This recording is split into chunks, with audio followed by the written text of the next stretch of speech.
Un peu d'histoire pour commencer donc ce chapitre sur les micro-organismes. Donc on va d'abord parler un petit peu de l'Antiquité où effectivement à cette époque-là tous les micro-organismes c'était pas du tout connu, on en connaissait donc absolument rien. Et à cette période a vécu Hippocrate. Alors Hippocrate, je pense que vous avez peut-être déjà entendu parler grâce à son serment. Donc il y a le serment d'Hippocrate que les médecins vont donc vont dire avant de devenir donc médecin. Donc en fait ce serment, c'est quoi? C'est de mettre en fait le patient au centre des préoccupations et donc il y a aussi tout l'aspect du secret médical qui va donc être observé afin que le patient puisse parler plus librement de ce qu'il vit. Alors en fait, ici, pour Hippocrate, qu'est-ce qu'il dit? C'est que quand quelqu'un est malade, c'est parce que ses humeurs sont en déséquilibre. Alors les humeurs, c'est quoi? C'est tous les liquides qui concernent le corps.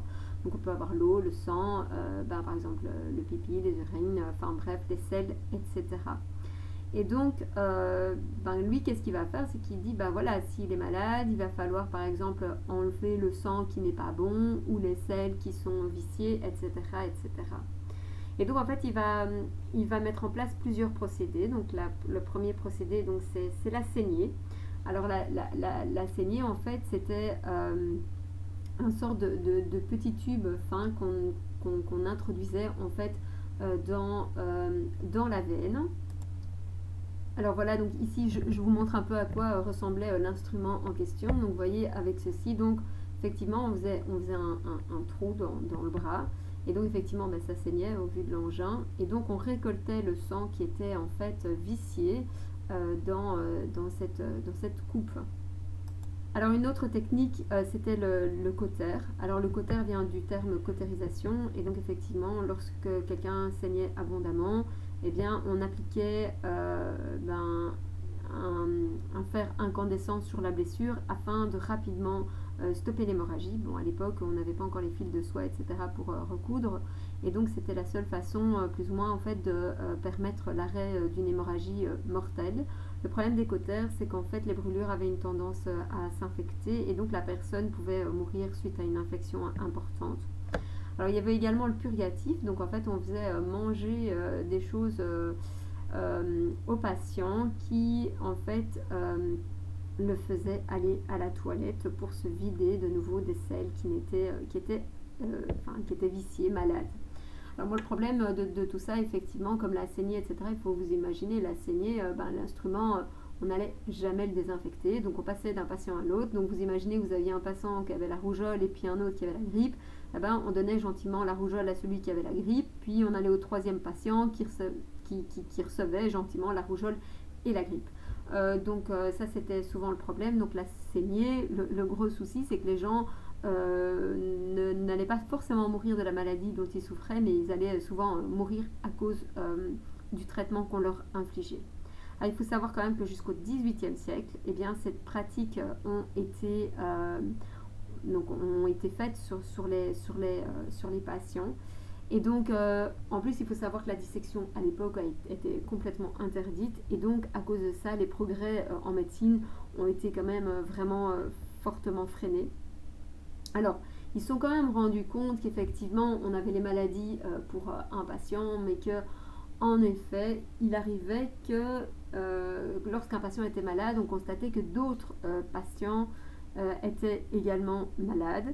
Et donc, on attribuait ce fait à un air pestilentiel effectivement, où c'était effectivement un air qui était souillé. Alors, donc voilà, mais donc effectivement, il reconnaissait qu'il pouvait y avoir des contagions entre personnes, mais ce n'était pas vraiment, voilà, c'était pas communément, en tout cas accepté. Donc la plupart, ils réfutaient le fait qu'on pouvait éventuellement contaminer une personne à une autre. Alors, à la fin du XVIe siècle, on a les premiers microscopes qui apparaissent grâce à Leeuwenhoek, donc Antoine van Leeuwenhoek, qui, effectivement, aux Pays-Bas, va déjà donc observer des globules rouges du sang.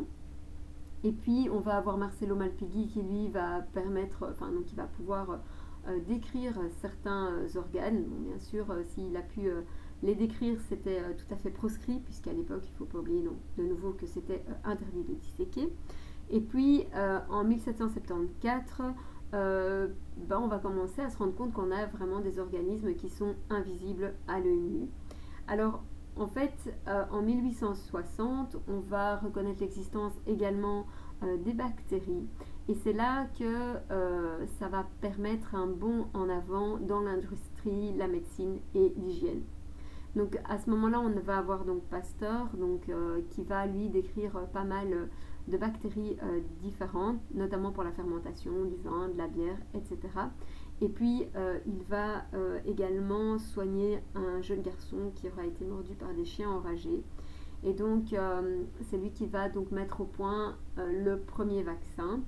Et le début de cette découverte en fait a été un peu inopiné puisque effectivement ils avaient laissé ouvert le virus de la rage, donc ils avaient laissé le flacon ouvert et ils se sont rendus compte en fait que le virus était fortement atténué. Donc ça avait été un petit peu une découverte qui a été faite, voilà, donc au petit bonheur la chance.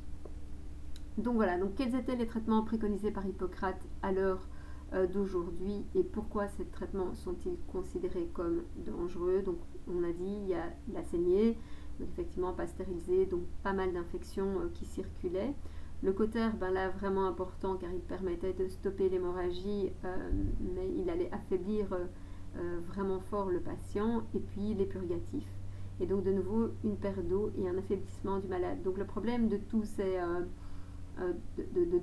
traitements, en fait, c'est qu'ils faisaient beaucoup plus de mal que de bien, puisque vous imaginez, vous avez de la grippe, vous êtes à 39, au lit, vous êtes super mal, et là, on vous fait une saignée. Et donc, ça va vous affaiblir encore plus. Là-dessus, forcément, vous êtes moins bien, donc on vous met un purgatif qui fait que vous êtes encore moins bien. Et bref, ça pouvait vraiment amener à des décès qui auraient pu être évités. En fait, il valait mieux pas se faire soigner. Alors, les microbes ont été découverts donc grâce au microscope et dans quel domaine la connaissance de ces micro-organismes fut importante. Donc on l'a dit ici, donc l'industrie, la médecine et l'hygiène.